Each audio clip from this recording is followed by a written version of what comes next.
Third administrative demand is increase in the power of the local bodies and reduction of the official control over them. यानी local bodies यानी municipal वगैरह से उनके powers बढ़ाए जाए और reduction in the official control, और ऊपर ऑफिशियल कंट्रोल जो ऑफिस एंड से आता है ऑफिस का, वो कंट्रोल कम कर दिया जाए. Repeal of arms act and licence act, यानी उसको ख़त्म ही कर देना है. ऑफिशियली एंड इट और no longer valid. Arms act और लाइसेंस एक्ट टोटली ख़त्म कर देना चाहिए. Wider employments of Indian in a higher grades for administrative services. Mean administrative service higher grades पे, यानी पहले कैसा था, जो इंडियंस को हायर ग्रेड्स के जॉब नहीं दी जाते, तो उन्होंने ये डिमांड की कि इंडियंस को भी वाइडर एम्प्लॉयमेंट्स दिया जाए हायर ग्रेड्स पे. Spread of primary education amongst the masses, ज़्यादा से ज़्यादा लोगों तक प्राइमरी एजुकेशन पहुंचाया जाए. Improvement of the police system to make it honest, efficient and popular. यानी पुलिस सिस्टम जो है उसको ऑनेस्ट, एफिशिएंट एंड पॉपुलर बनाया जाए. बाद में है defence of civil rights. Defense of civil. Early nationalists defended the civil rights whenever the British government tried to curtail them. In fact, it was because of the political work done by the early nationalists that democratic ideas began to take root amongst Indians. कहते हैं कि उनका ऐसा मानना था कि जो civil rights जो है उसको डिफीट करने का सबसे बड़ा क्या था कि ब्रिटिश गवर्नमेंट जो थी वो कर्टेल करना चाहती थी उनको. In fact it was because of the political work done by the early. ये क्यों हुआ? क्योंकि इन्होंने जो पॉलिटिकल वर्क किया था इसकी वजह से. Early nationalist that democratic ideas began to take root amongst the Indian. इस वजह से डेमोक्रेटिक आइडिया लोगों में जागरूक होने लगे. The early nationalist demanded the following civil rights. Means 3 civil rights उन्होंने मांगे थे. एक है removal of the restrictions imposed by the British government on the freedom of speech and the freedom of press.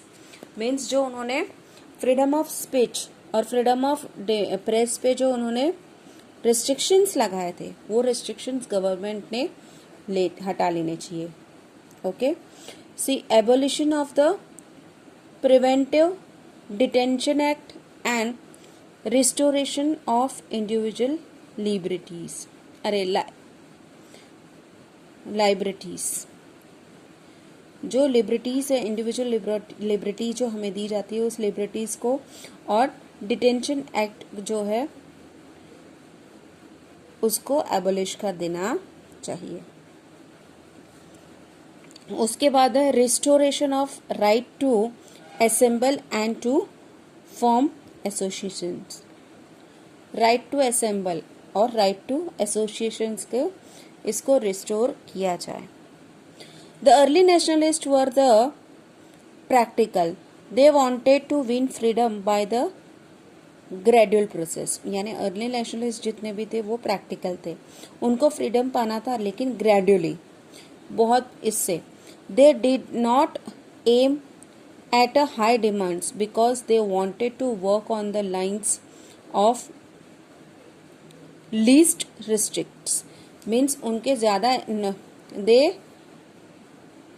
ज़्यादा कोई ज़्यादा हाई एम्स नहीं थे.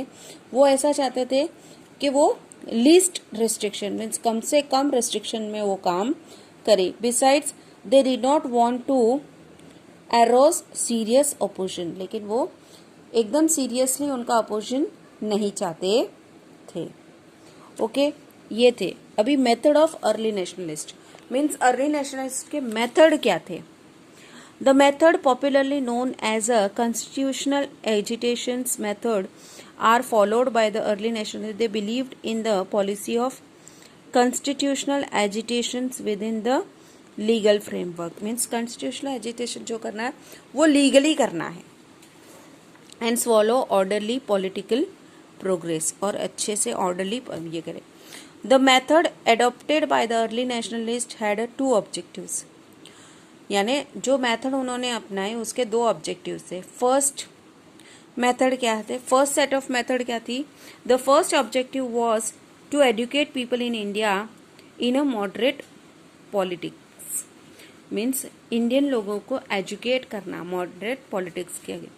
To arouse national political consciousness and to create a unite public opinion. यानी लोगों को जागरूक करना, लोगों को कॉन्शियस करना मतलब जागरूक करना, उनको होश में लाना और उनको यूनाइट करना. For this purpose they relied on the following methods. Means इसके लिए वो कुछ ऐसी मेथड्स जानते थे जिससे उनको यूनाइट किया जाए. They held meetings where speeches were made and resolutions for the people demands. Means वो मीटिंग्स हेल्ड करते थे, मीटिंग्स लेते थे और उसमें वो स्पीचेस देते थे किसके ऊपर, made and resolution for the popular demand were passes. Means जो पॉपुलर डिमांड्स थे उसको pass. They made use of press to carry out the criticisms of the government policies. यानी न्यूज़पेपर्स और प्रेस के थ्रू वो गवर्नमेंट पॉलिसीज को criticize करते थे. They send memorandums and petitions to the government official and the British parliament. Means वो memorandum और petitions government officials और ब्रिटिश गवर्नमेंट को भेजा करते थे. This petitions were carefully drafted with the fact and arguments. Means ये जो इतने भी पिटिशंस वो भेजते थे वो पिटिशन एकदम केयरफुली ड्राफ्ट किए जाते थे with the fact and arguments. जितने भी फैक्ट और आर्ग्यूमेंट्स जो भी होते थे वो एकदम सच होते थे. Through this petitions were addressed to the government. Their real aim was to educate the Indian people. Means इस petition के through जो government to address to the government their real aim means उन government को जताना कि उनका real aim क्या था. इनका real aim है to educate the Indian people. Indian people को knowledge करना, educate करना, सिखाना, पढ़ाना, ओके, जानकारी देना. Second set of method, the second objective of the early nationalists was to influence the British government and British public. उनके बीच में to achieve these objective by followed the following methods. अभी British government और British public के बीच में ये करना, influence करना. So they made use of 3 P's, petition, prayer and protest. इन इस चीज का they send petitions, request and letters for protect to the British government to look into the problems of the Indian. Means वो petitions में इनकी request होती थी कि वो जो इंडियन प्रॉब्लम्स, इंडियन लोगों के जो प्रॉब्लम्स है उसमें वो ध्यान दे. A British committee of the Indian National Congress was set up in London in 1889 which published a weekly journal India to present Indians case before the British public. Means एक British committee जो थी Indian National Congress की वो London में बनाई गई 1889 में, जिसमें एक वीकली ये पब्लिश किया जाता था जिसमें इंडियंस के जितने भी केसेस थे वो डिस्कस किए जाते थे. Deputations of Indian leaders were sent to Britain. जो इंडियन लीडर्स के डेपुटेशंस होते थे वो ब्रिटेन भेजे जाते थे. This political leaders carried on activities propaganda in Britain. Means वो इसको फिर ब्रिटेन में प्रोपेगेंडा करते थे, इसका यानी बढ़ावा. For example, Dadabhai Naoroji send a major part of his life in Britain to create awareness among the British people. Means Dadabhai Naoroji ने अपना मेजर पार्ट अपनी लाइफ का वो ब्रिटेन में ही रहे टू क्रिएट, लोगों के बीच में अवेयरनेस लाने के ब्रिटिश पीपल के बारे and politicians about the plight of Indians. उनको ये जानकारी देने के लिए। So these are the methods of early nationalist. Okay.